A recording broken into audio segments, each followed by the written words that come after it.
Welcome back from the break viewers. Munir Ahmad साहब हमारे साथ हैं और जैसे कि मैंने आपको ब्रेक से भी पहले बताया कि अभी ये संडे वाले दिन यानी कल के दिन इस्लामाबाद में पाकिस्तान माउंटेन फेस्टिवल भी शुरू हो गया है और क्योंकि मुनीर साहब हमारे साथ हैं तो उन्हीं से बातचीत करके डिस्कस करते हैं मजीद। अस्सलाम वालेकुम। वालेकुम अस्सलाम, बहुत शुक्रिया। Most welcome. अब तो इतनी मुलाकातें हो गई हैं कि लगता है कि जैसे हमारे प्रोग्राम का रेगुलर हिस्सा है, बट क्योंकि पहाड़ों से किसको मोहब्बत नहीं है। सही बात। परफेक्ट हॉलिडे स्पॉट, उसके अलावा उसके हजारों बेनिफिट्स।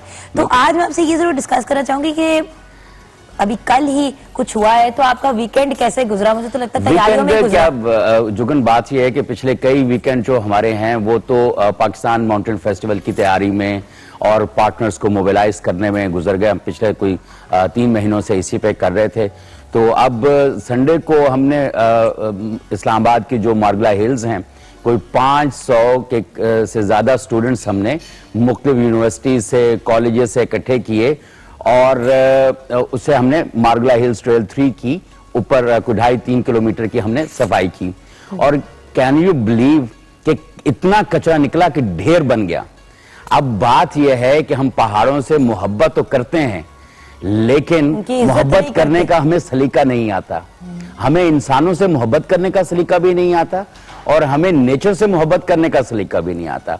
हम पहाड़ों पे जाते हैं, खूबसूरत मकामात पे जाते हैं और वहां पे जाके जो तबाही फेरते हैं, जो वहां पे हम गंद डालकर आते हैं, वो फिर हम लोगों को ये एक सिंबॉलिक एक्सरसाइज है जो कल हमने की।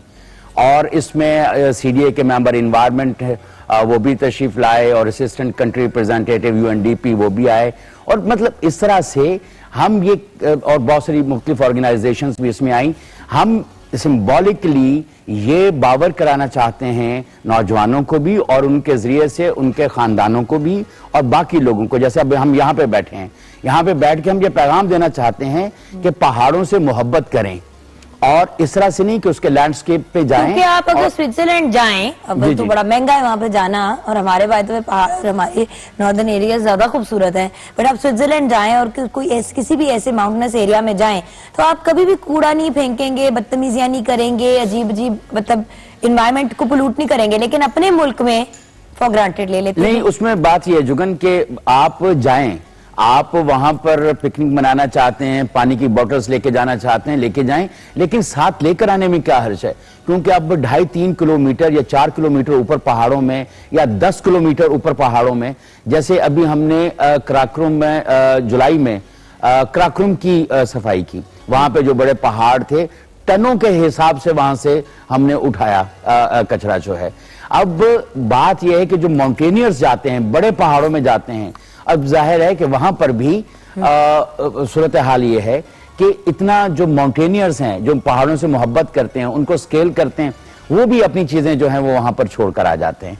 अब ये है कि कुछ लोगों ने साथ साथ ना सिर्फ माउंटेनियरिंग को प्रमोट कर रहे हैं बल्कि इस फलसफे को भी प्रमोट कर रहे हैं, इस काम को भी प्रमोट कर रहे हैं कि लोग वहां पे जाएं, जो दूसरे वहां पे गंद डाल देते हैं उसको उठा के लाएं। और पाकिस्तान माउंटेन फेस्टिवल की बुनियाद भी हमने 8 साल मकसद, मतलब मुझे जिस बात की कंफ्यूजन होती है, ठीक है, एक तो थोड़ी सी अवेयरनेस, बट अगर आप इसकी पूरी मिशन स्टेटमेंट हमें जैसे कि बताते हैं, मकसद बताते हैं, तो वो क्या होता है? अवेयरनेस क्रिएट करना। नहीं, इसमें 2-3 मकासद हैं। एक पहली बात तो ये है कि जो हमारे कोहसार हैं, पहाड़ हैं, माउंटेन्स हैं, इनकी हमारी जिंदगी में क्या अहमियत है, इसको उजागर करना बहुत ज्यादा जरूरी है। दूसरी बात, इनके जो रिसोर्सेज हैं उनको ऑप्टिमाइज करके उसको कंजर्व करना बहुत ज्यादा जरूरी है। और फिर यह है कि जो ऑर्गेनाइजेशंस सरकार की और गैर सरकार की और नेशनल और इंटरनेशनल जो काम कर रही हैं, उन सबको मिलकर एक जगह पर बिठाना और उनके काम को मेन स्ट्रीम करना और जो हमारे पहाड़ी इलाकों में रहने वाले लोग हैं उनको डाउन स्ट्रीम, यानी जैसे लाहौर है या दूसरे शहर हैं, इस्लामाबाद हैं, वहां पे लिंक फ्राहम करना। हमारे वहां पे जो वाइल्ड लाइफ तो बुनियादी तौर पर इनके इस पाकिस्तान माउंटेन फेस्टिवल के ये 3-4 बुनियादी मकासद हैं।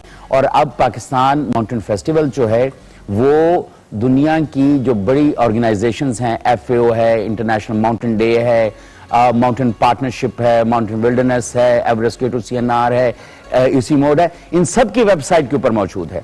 अब इसके जरिए से हम पाकिस्तान का जो सॉफ्ट इमेज है उसको भी प्रमोट कर रहे हैं और पाकिस्तान में एक रिवायत डालने की कोशिश कर रहे हैं कि पाकिस्तान के लोगों को मिलजुल कर पाकिस्तान के ब्रांड्स बनाने चाहिए जो ग्लोबली हमारी शनाख्त बने।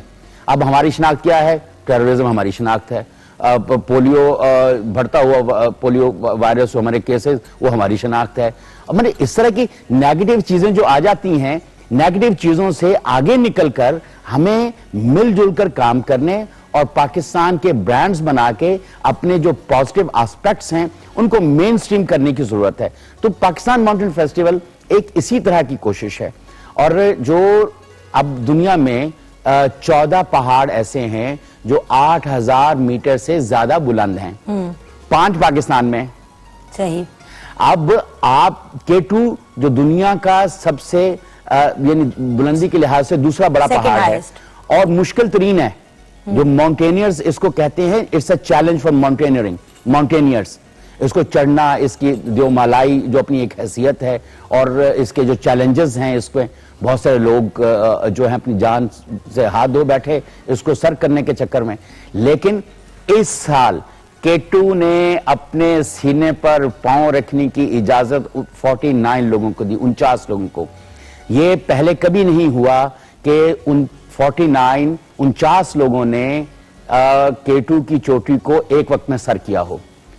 और K2 हमारे लिए बहुत बड़ा ब्रांड है। अगर हम इसको प्रमोट कर सकें, इसको ब्रांडिंग और पैकेजिंग कर लें, तो यकीन माने जो माउंटेनियरिंग टूरिज्म का पोटेंशियल पाकिस्तान के कराकुरम के इलाके में और हिंदू कुश के इलाके में है और हिमालय के इलाके में है, वो आपको इसके अलावा कुछ और करने की जरूरत ही नहीं रह जाएगी। इतना ज़रे मुबादला आएगा आपका। मुनीर साहब, बात यह है कि at the end of the day, जैसे कि मैं हूँ, जी, अगर मुझे शौक भी है जाने का, तो एक ये वाली बात भी होती है ना कि अगर मैं जाती हूँ तो मैं एज अ फैमिली ट्रिप जाऊं, फैसिलिटीज भी तो वहां पे होनी जरूरी है ना। देखिए, बाहर के ममालिक में जब आप इस तरह जाते हैं तो जो बेस कैंप्स होते हैं, बड़े जो बेसिक लेवल पे जो होता है, जहाँ पे हर कोई ही जा सकता है, पहुंच जाता है, इतना टफ नहीं होता, वहां तक भी जाना हमारे यहाँ फैसिलिटीज नहीं है ना तो इक्विपमेंट पूरा मिलता है, कोई चीज चाहिए तो बाहर से मंगवानी पड़ती है, ये भी तो प्रॉब्लम्स है ना। नहीं जुगन, आप बात बिल्कुल सही कह रही हैं कि हमारे यहाँ टूरिज्म इंफ्रास्ट्रक्चर शायद उस लेवल पे नहीं है, लेकिन ग्रेजुअली डेवलप हो रहा है और बहुत सारी जगहों पे जहां पे डेवलप हुआ है वहां पे हमने उन सियाहती इलाकों का सत्यानाश कर दिया है। अब जैसे कागान नारायण है, आसान अप्रोच थी, वहां पे होटल बने और इस तरह से दूसरी जो सियाहत की चीजें थी, इंफ्रास्ट्रक्चर डेवलप हुआ।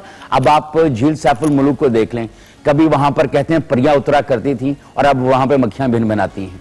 मतलब ये सूरत हाल है और वहां पर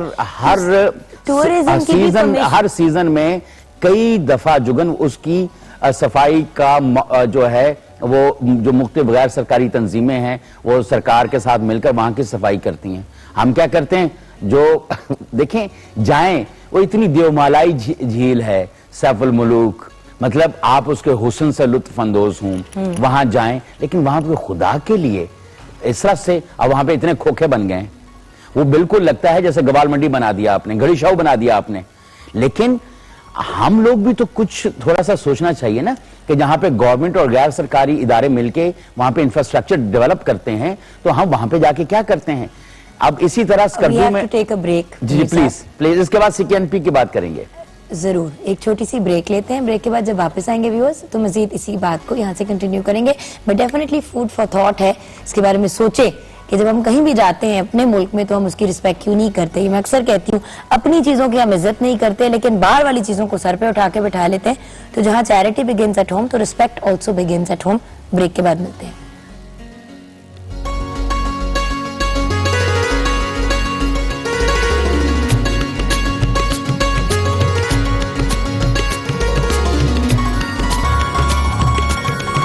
welcome back from the break viewers. Munir Ahmad साहब हमारे साथ हैं। हम बात कर रहे थे माउंटेन फेस्टिवल की, पाकिस्तान माउंटेन फेस्टिवल की, लेकिन अब मेरे ख्याल से हमें आ जाना चाहिए CKNP। ये ब्रेक से पहले आपने बात की थी, ये है क्या? CKNP basically central Karakoram national park. अच्छा। हुकूमत पाकिस्तान ने 11-12 हजार स्क्वायर किलोमीटर जो गिलगित बल्तिस्तान का है उसको पार्क डिक्लेयर किया था। तब से वो उसी तरह पड़ा हुआ था। अब हुकूमत पाकिस्तान और अतालवी हुकूमत ने मिलकर इसके लिए एक मैनेजमेंट प्लान तैयार किया है, और वहां पर जो आप टूरिज्म की बात कर रही थी ना, वहां पर बाकायदा टूरिज्म इंफ्रास्ट्रक्चर जो है वो डेवलप किया गया है, ट्रैक्स बनाए गए हैं। अब वहां पर आप अपनी फैमिली के साथ जाके आराम से गुजार सकते हैं। और गिलगित बल्तिस्तान के और हमारे जो पहाड़ी इलाके ना, आमतौर पर इनके बारे में शुबात पैदा किए जाते हैं कि सिक्योरिटी ऐसी नहीं है और वैसी नहीं है। इस दफा बहुत सारे जो हमारे लाहौर से जब हमने यहाँ पे कराक्रम फेस्टिवल किया था और लाहौरियों को बताया था कि कराक्रम क्या है, तो इस दफा बेशुमार लाहौर से और इर्द गिर्द से लोग जो हैं उन्होंने वहां पर गए हैं, और कोई ऐसा नाखुशगवार वाकया जो है नहीं पेश आया। जो आप बात करें, ऐसा चीजें डेवलप हो रही हैं। बुनियादी बात यह है कि हमारी हुकूमतें जो हैं अपने जो पहाड़ी इलाके हैं वहां पे जो सियाहत और माउंटेनियरिंग की जो सहूलियात हैं और जो फैसिलिटीज अवेलेबल हैं और जो अपॉर्चुनिटीज अवेलेबल हैं उनको मेन स्ट्रीम नहीं कर पाती। और वहां पे जो रहने वाले लोग हैं उनके लिए वहां पे जो गुर्बत खत्म करने और उनकी प्रोडक्ट्स को डाउनस्ट्रीम मार्केट करने की जो स्ट्रेटेजीज हैं उस तरह से नजर नहीं आती। जब ये थोड़ा सा कोई कॉम्बिनेशन बनेगा ना सरकारी इदारों का और गैर सरकारी इदारों का, और कोई public partnership, public private partnership develop होगी, तो मेरा ये ख्याल है कि हम बहुत ज्यादा बेहतर तरीके से ना सिर्फ सेंट्रल कराक्रम नेशनल पार्क को मेन स्ट्रीम कर सकेंगे, बल्कि इसके अलावा जो हमारे चित्राल का इलाका है या दूसरे पहाड़ हैं, सबात है, कागान है, नारान है, हमारे पास इतने खजाने हैं, हम इनको बहुत अच्छी तरह से मेन स्ट्रीम कर सकते हैं। अच्छा, मैं एक बात जरूर जानना चाहूंगी कि जो पहाड़ होते हैं, ऑफ कोर्स हम बात पहले कर चुके हैं, but just to recap previous गुफ्तगू, माउंटेन्स किसी भी पहाड़ जो है किसी भी मुल्क के एनवायरनमेंट को किस तरह से असरअंदाज करते हैं? अब ये देखें कि हमारे जैसे पहाड़ी इलाके हैं वहां पर दो रिसोर्सेज होती हैं, एक बायोडाइवर्सिटी जंगली हयात है और नबाताती हयात है, उसके बाद वहां पे ग्लेशियर्स हैं। और जब हम अपने वहां का जो बायोडाइवर्सिटी है या जंगली हयात है उसको हम नहीं देखते, वहां के जो फॉरेस्ट हैं, जंगलात हैं, उनको हम कंजर्व नहीं करते, तो स्नो लाइन जो है वो ग्रेजुअली ऊपर की तरफ को जाती है। इसका मतलब ये है कि आपके जो ग्लेशियर्स हैं, जो आपकी मुंजमद पानी है, उसके पिघलने की रफ्तार बढ़ जाती है, जिसकी वजह यह होती है कि आपके नदी नालों में एकदम वो बह निकलते हैं। आपने अगर गर्मियों में देखा हो तो फ्लैश फ्लड्स भी आते हैं और बहुत सारे हमें नुकसान उठाना पड़ता है। वो दो वजूहात हैं, एक तो ये कि वहां पर जो जंगली हयात है और उसका हम तहफ़्फ़ुज़ नहीं करते, और वो इट्सेल्फ जैसे जैसे जंगलात कम होते जाते हैं, जंगली हयात जो है वो ऊपर को शिफ्ट करती जाती है, और उसकी वजह से ये सारे फिर हमारे। और आपको ये भी मालूम होगा कि हमारे जो अब जैसे जो मौसमी तगय्युरात इतने ज्यादा हो गए हैं, ग्लोबल वार्मिंग के जो असरात इस वक्त आना शुरू हुए हैं, उसकी वजह से भी ग्लेशियर्स पिघलना शुरू हो गए, बहुत ज्यादा पिघलते हैं, फ्लैश फ्लड शुरू हो गए और फ्लैश फ्लड्स आ गए हैं। अब हम 2010 से हम कितने ज्यादा फ्लड्स को हम देख रहे हैं। अभी हम इसी साल की गर्मियों को देख लें तो किस तरह जो बारिशें हैं बहुत ज्यादा हुई और फ्लड्स और क्या सूरत हाल हुई और कितना इंफ्रास्ट्रक्चर तबाह होता है।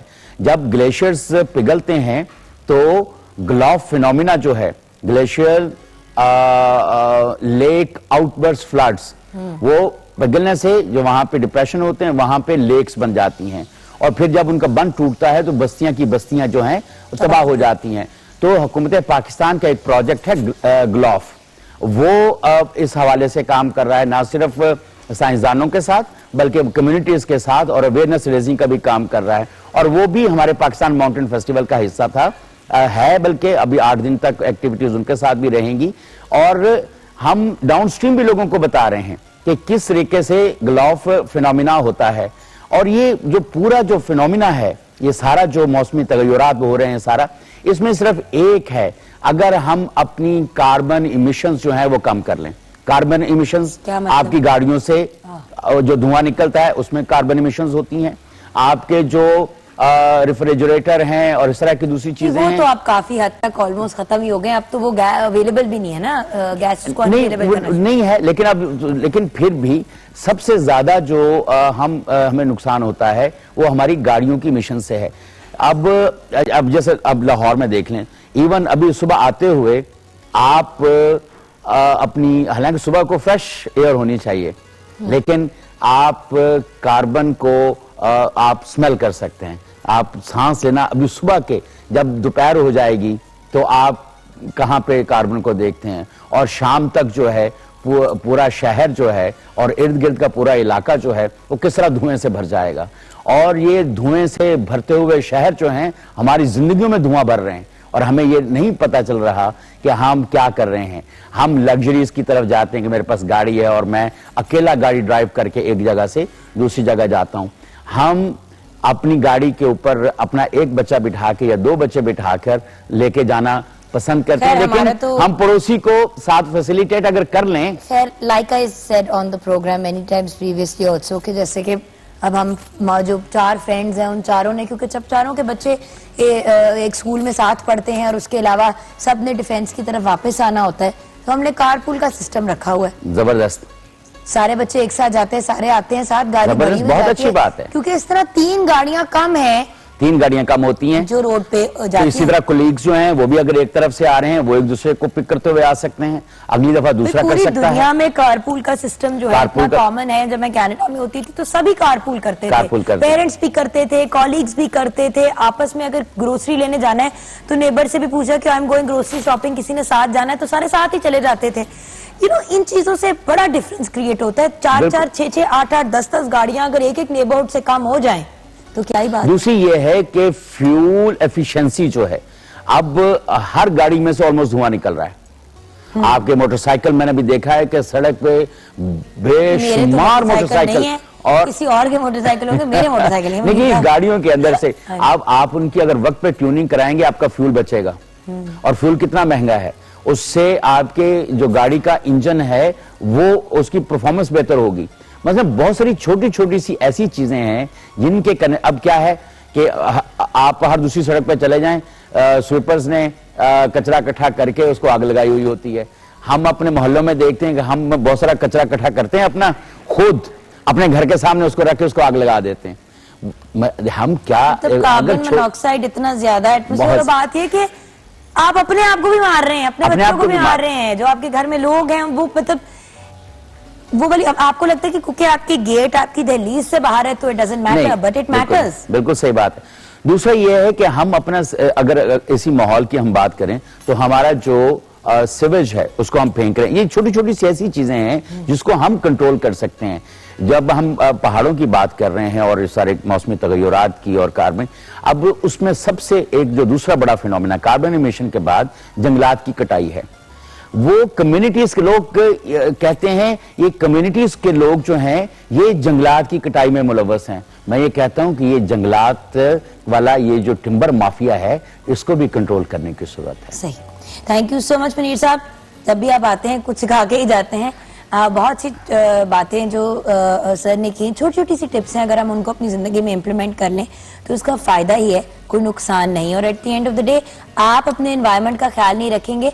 देखिए ये एक एनवायरनमेंट, इसकी जिम्मेदारी आप गवर्नमेंट पे नहीं डाल सकते, क्योंकि गवर्नमेंट बैठ के अपने ऑफिस में इन मामलात को नहीं हल कर सकती। ये आपने, मैंने, हम सब ने अपने अपने घरों के लेवल पे रिजॉल्व करना है। मेरी कोशिश होती है कि मैं कम से कम, अगर मैं फॉर एग्जाम्पल डिफेंस से निकल रही हूँ तो जब